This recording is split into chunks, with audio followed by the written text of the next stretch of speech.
Hey everyone, it's Test Chamber. We're back, and we're playing BattleBlock Theater. I'm your host, Andrew Reiner. I got Matt Miller here. Hey Reiner, how's it going? Great! I'm doing really well.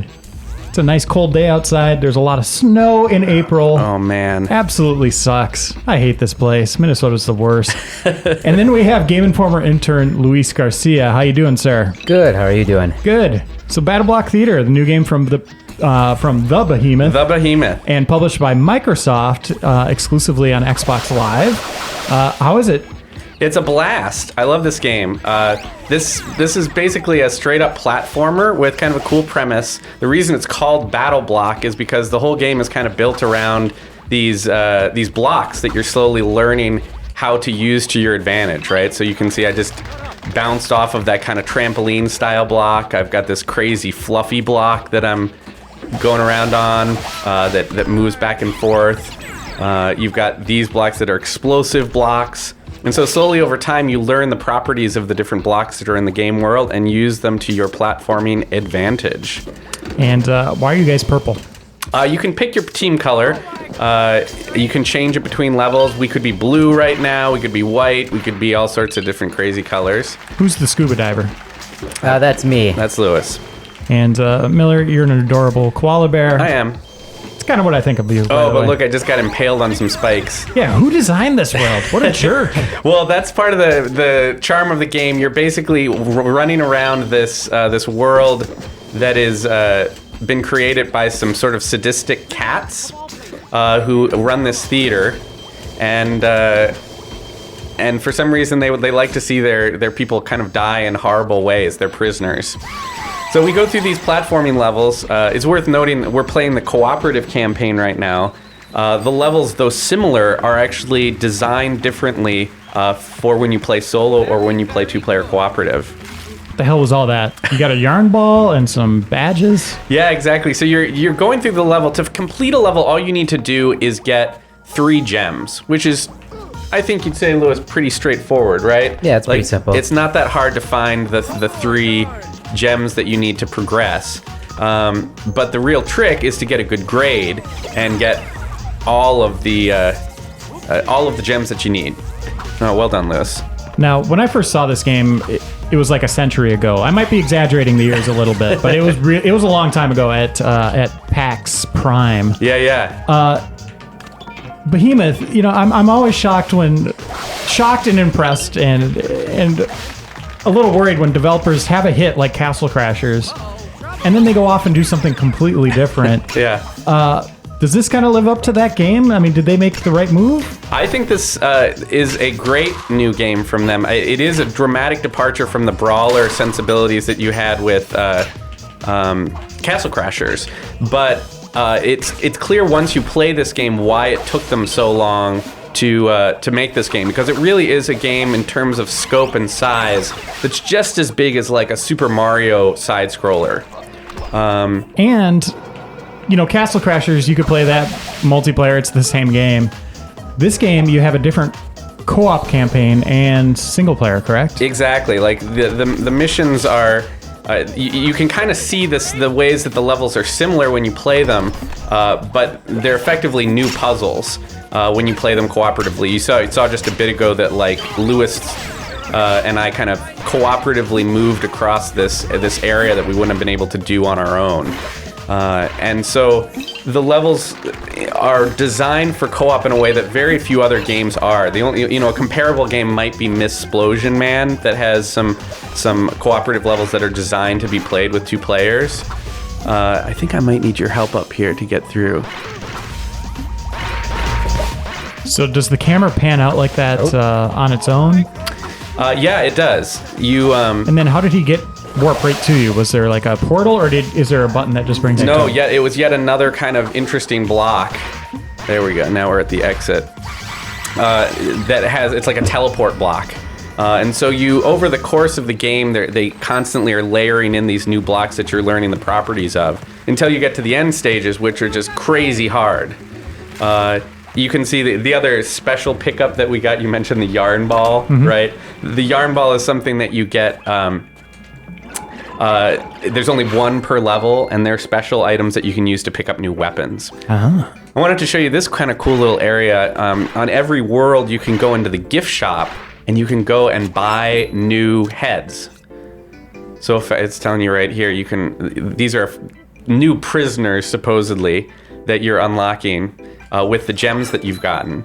And this is kind of the main collectible mechanic of the game, is getting these different heads. Well, let's get a different head. Yeah, we are. So we're buying some more heads right here. I've bought all that I can, and then when we leave the gift shop, it's gonna let us hop in and make changes, right? So I can change it over and be this crazy thing, or I like this guy. That guy's crazy. Okay, we'll stick with him, and I'll also change my weapon. We'll put in a little exploding frog guy. And we'll also change our color. How about bright red? What do you think of that, colors. Luis? Yeah? Excellent. So the game is really big, like I was saying, but not only does it have these two pretty much totally separate campaigns that you can play through, but you also have all these arena games that you can play, which are, reminiscent of something like Super Smash Brothers is probably the closest thing you'd compare them to. That's 4-player, correct? Yeah, you can play them cooperatively against bots with like 4 players and 4 bots. What about this campaign? Is this only 2-player? Yes, the actual campaign is only 2-player, but or 1 player if you play those missions.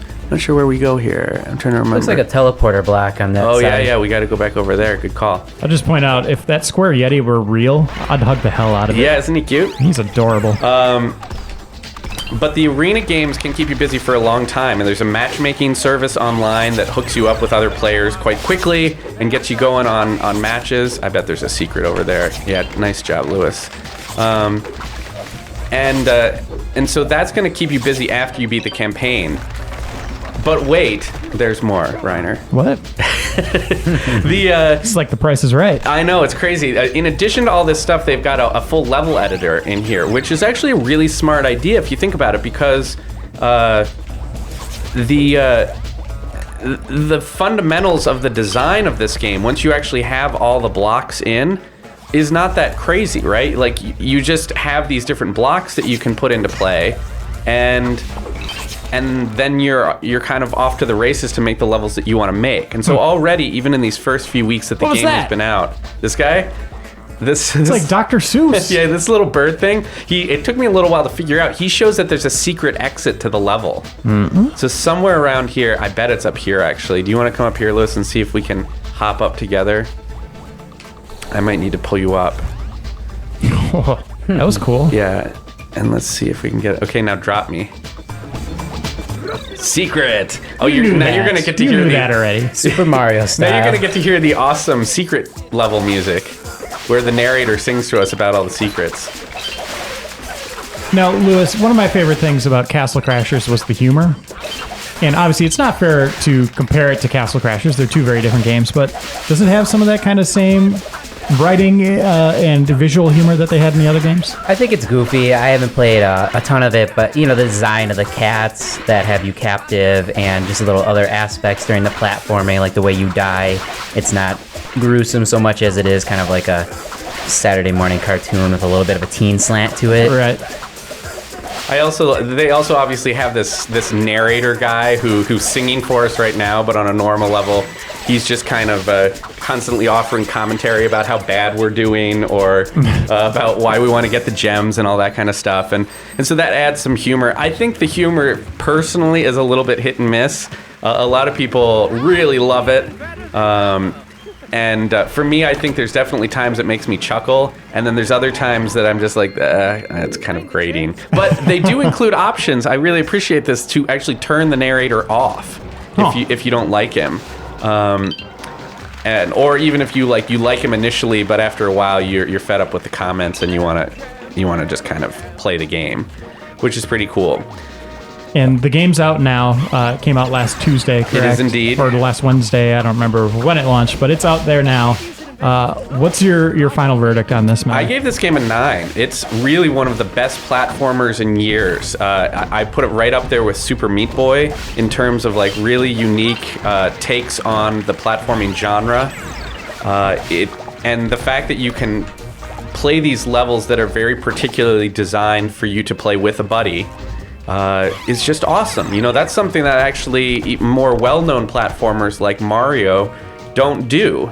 And the fact that there are levels here that you have to work together to figure out the puzzles, and they get certainly really challenging in the later levels, makes for a game that has a lot of replay value and is just a lot of fun to play. So only a 9, huh? That's not good enough for me. Oh yeah? But I guess that's good enough for you two. And if you guys are liking what you see out there, and obviously it looks like it is a lot of fun, and it has a lot of depth, and it's definitely one of those different co-op experiences than you usually get out there. Check it out, and thank you all for watching, and thank you, Miller, and thank you, Luis, for joining us here on Test Chamber today. No problem. Yep, thanks. See you next time, everyone.